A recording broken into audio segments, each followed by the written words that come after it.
விஜய் சேதுபதி நடிப்பில் மணிகண்டன், அஜித்குமார் அவருடைய இயக்கத்தில் ரிலீஸ் ஆயிருக்க முத்து என்கிற காட்டான் சீரிஸுடைய ரிவ்யூ தான் பார்க்க போகிறோம்.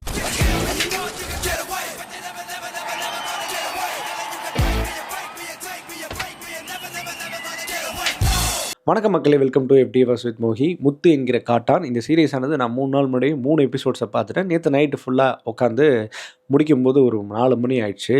ஆனால் சில பேர்லாம் வந்து பார்த்திங்கன்னா இப்பயே, அதாவது காலையில் 7 மணிக்கெலாம் ரிவ்யூ வந்துச்சு. அது எனக்கு புரியல எப்படின்னு. ஏன்னா மற்றவங்களுக்குலாம் வந்து பார்த்திங்கன்னா 12 தான் அந்த ஷோ ஆனது போட்டிருந்தாங்க. அதாவது நைட்டு 12 தான் ரிலீஸ் ஆயிடுச்சு. இந்த சீரிஸோட ஓவரால் டைம் பார்த்திங்கன்னா 6 ஹவர்ஸ் கிட்ட வருது. அதாவது எப்படி பார்த்தாலும் 6 மணிக்கு முடிஞ்சிருக்கணும்.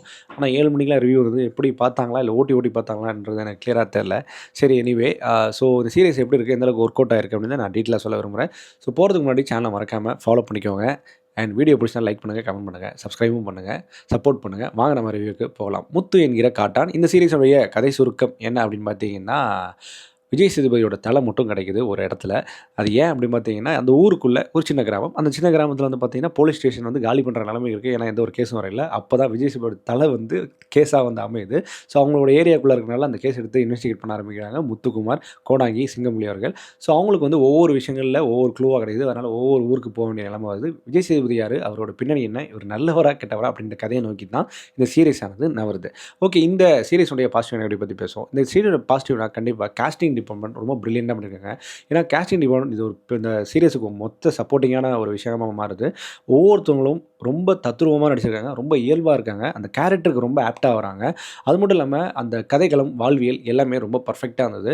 அந்த பாட்டி அம்மாவாக இருக்கட்டும், கோடாங்கி, பாரஜோடி, அந்த சின்ன சின்ன விஷயங்கள், கெமிஸ்ட்ரியாக இருக்கட்டும், அதே மாதிரி அந்த ஊரில் நடக்கிற சில விஷயங்கள் ரொம்ப இயல்பாக சொன்ன விதமாக இருக்கட்டும், அது மாதிரி ராவாக இறங்கியிருப்பாங்க, நிறைய டபுள் மீனிங் பேசியிருப்பாங்க. ஆக்சுவலி ஸ்பீக்கிங் இது வந்து ஒரு ஏரேட்டட் கண்டென்ட்டு.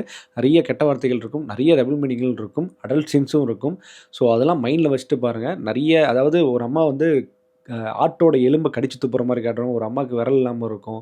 ஸோ அதெல்லாம் வந்து சின்ன குழந்தைங்களை பார்த்தா டிஸ்டர்ப் ஆவாங்க. தயவு செஞ்சு குழந்தைங்களுக்கு இல்லாமல் நீங்கள் மட்டும் பாருங்கள். கெட்ட வார்த்தைகளும் நிறையா இருக்கப்படுது. ஸோ இதை மட்டும் தாண்டி பார்த்திங்கன்னா டெக்னிக்கலி ரொம்ப நல்ல சவுண்ட் குட். சினிமாட்டோகிராஃபிலாம் அவ்வளோ தத்ரூபமாக இருந்தது. எனக்கு டிஐ கலரிங்லாம் அந்த சீரிஸில் ரொம்ப ரொம்ப பிடிச்சிருந்தது. அண்ட் ராஜேஷ் முருகேசனோட பின்னணிசை இந்த படத்துக்கு ஒரு கூடுதல் பலமாக இருந்திருக்கு. ஒவ்வொரு எபிசோடும் பார்த்துட்டிங்கன்னா 25லேருந்து 30 மினிட்ஸ் வருது. ஒரு 2 எபிசோடு மட்டும் 45 to 45 மினிட்ஸ் வருது.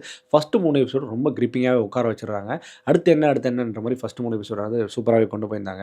அதுமாதிரி இப்போ சீரிஸில் நடிச்சிருந்த விஜய் சேதுபதி மாசாகவும் இருக்காரு, கிளாஸாகவும் இருக்காரு. அந்த ரோலுக்கு ரொம்ப ஆப்டாகவும் இருந்தார். ரொம்ப செட்டிலான பர்ஃபார்மன்ஸ் ஆரம்பித்து ஒரு மாதிரி மாசாகவும் கொண்டு போகிறாரு. நல்ல ஒரு எலிவேஷன் இருக்கும் ஒவ்வொரு எபிசோட்லையும். அவரோட ரொமான்ஸாக இருக்கட்டும், ரொமான்ஸாக இருக்கட்டும், எல்லாமே ரொம்ப சூப்பராக இருந்தது. பர்ஃபார்மன்ஸாக விஜய் சேதுபதி சொல்லவே தெரியல, சூப்பரான ஒரு பர்ஃபார்மன்ஸ் கொடுத்துருக்காரு. அண்ட் இதை தாண்டி மற்ற எல்லா சக நடிகர்களும் சூப்பரான ஒரு பர்ஃபார்மன்ஸ் கொடுத்துருந்தாங்க. அண்ட் இந்த சீரிஸில் மணிகண்டன் அவர்களுடைய இயக்கம் அப்படின்னு பார்க்கும்போது, அதாவது அவருடைய விஷயமே ரொம்ப இயல்புத்தன்மை. அந்த இயல்புத்தன்மையை இந்த ஒரு சீரியஸ்லையும் புகழ்த்திருக்காரு. நிறைய இடங்களில் நல்லாவே ஒர்க் அவுட் ஆயிருக்கு. அஜித்குமார் அப்படின்ற ஒரு இயக்குனர் சேர்ந்து பண்ணியிருக்காரு. ஸோ ஒரு சீரியஸாக பார்க்கும்போது உண்மையாகவே அந்த வாழ்வியலுக்குள்ளே நம்மளை கூட்டு போயிடுறாங்க. அதுவே இந்த சீரிஸோடைய ஃபஸ்ட்டு பாசிட்டிவாக நான் பார்க்குறேன்.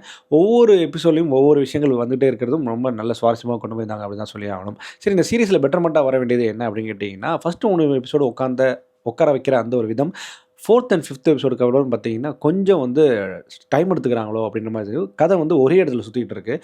ஒரு செக்மெண்ட்டில் கேரளாவுக்கு போவாங்க. அந்த கேரளாவுக்கு போனதுக்கப்புறம் வந்து பார்த்தீங்கன்னா ஒரே இடத்துல அந்த நரேஷன் சுற்றிக்கிட்டே இருக்கும். அது கொஞ்சம் வேறு மாதிரி கொண்டு போயிருக்கலாமோ. அதுமாதிரி அதில் லவ் போர்ஷன்ஸ்லாம் காட்டியிருப்பாங்க. டைம் பீரியடும் வந்து பார்த்தீங்கன்னா 4 லைனாக சொல்லியிருப்பாங்க. ஸோ கொஞ்சம் கன்ஃபியூஷன் ஆகுது. திடீர்னு இந்த பக்கம் வராங்க, இந்த பக்கம் ஒன்று போகுது. அது மாதிரி மாறி மாறி போகிறனால நம்ம என்ன டைம் லைனில் பார்க்கணுன்ற மாதிரி ஒரு கன்ஃபியூஷன் இருக்குது. அது மாதிரி நிறைய இடங்களில் மலையாளம் மற்றும் ஹிந்தி பேசுகிற இடங்களில் சப்டைட்டில்ஸ் வரல. அது வரலன்னா நம்ம ஆன் பண்ணி பார்த்து பண்ணுற மாதிரி இருக்குது. ஸோ அந்த ஒரு கன்ஃபியூஷனஸும் இருக்குது. அண்ட் சீரியஸாக மொத்தமாக எடுத்துக்கிட்டோம் பார்த்தீங்கன்னா கொஞ்சம் கடைசியில் ரஷ்ஷாக போயிட்டாங்களோ அப்படின்ற மாதிரி தோண வைக்குது. அதுமாதிரி ஒரு சில ஷார்ட்ஸ்லாம் வந்து ரொம்ப லாங் ஷார்ட்ஸாக இருக்க மாதிரி இருக்குது. கிளைமேக்ஸாக எனக்கு ரொம்ப ரஷ்ஷாக முடிச்ச மாதிரி ஒரு ஃபீல் ஆச்சு. அதுக்கு முன்னாடி வரைக்குமே நல்லா கொண்டு போயிருந்தாங்க. டில் 8th எபிசோட் வரைக்குமே நல்லாவே கொண்டு போயிருந்தாங்க. ஸோ கொஞ்சம் இந்த 9th and 10th மட்டும் ரஷ்ஷாக போன மாதிரி எனக்கு பர்சனலாக அந்த ஃபீல். ஸோ மொத்தத்தில் இந்த சீரிஸை பார்க்கலாமா வேணாமா, இல்லை கண்டிப்பாக பார்த்தே திரும்ப அப்படின்னு கேட்டிங்கன்னா, என்னை பொறுத்த வரைக்கும் ஒரு வாட்சபிளான ஒரு சீரியஸ். கண்டிப்பாக எனக்கு ரொம்ப டிசப்பாயின்மெண்ட் ஆகிற அளவுக்குலாம் உங்களுக்கு எந்த ஒரு இதுவுமே தருணமும் இருக்காது. கண்டிப்பாக பார்க்கலாம். ஒரு முக்கியமாக இந்த மாதிரியான ஒரு வித்தியாசமான ஒரு கதைக்களம் அப்படின்ற மாதிரி நான் கன்சிடர் பண்ணி தான் நான் பார்க்குறேன். ஸோ ட்ரை பண்ணி பாருங்கள். ஸோ இந்த வெப் சீரிஸ் ஆனது இப்போது ஜியோ ஹாட்ஸ்டாரில் ஸ்ட்ரீம் ஆகிட்டு இருக்குது. பல மொழிகளும் மொழிபெயர்க்கப்பட்டிருக்கு. ஸோ இந்த மாதிரியான மூவி ரிவ்யூஸ் அண்ட் ரெக்கமெண்டேஷனுக்கு சேனல் மறக்காம ஃபாலோ பண்ணிக்கலாம். Stay with me FDFS with மோகி.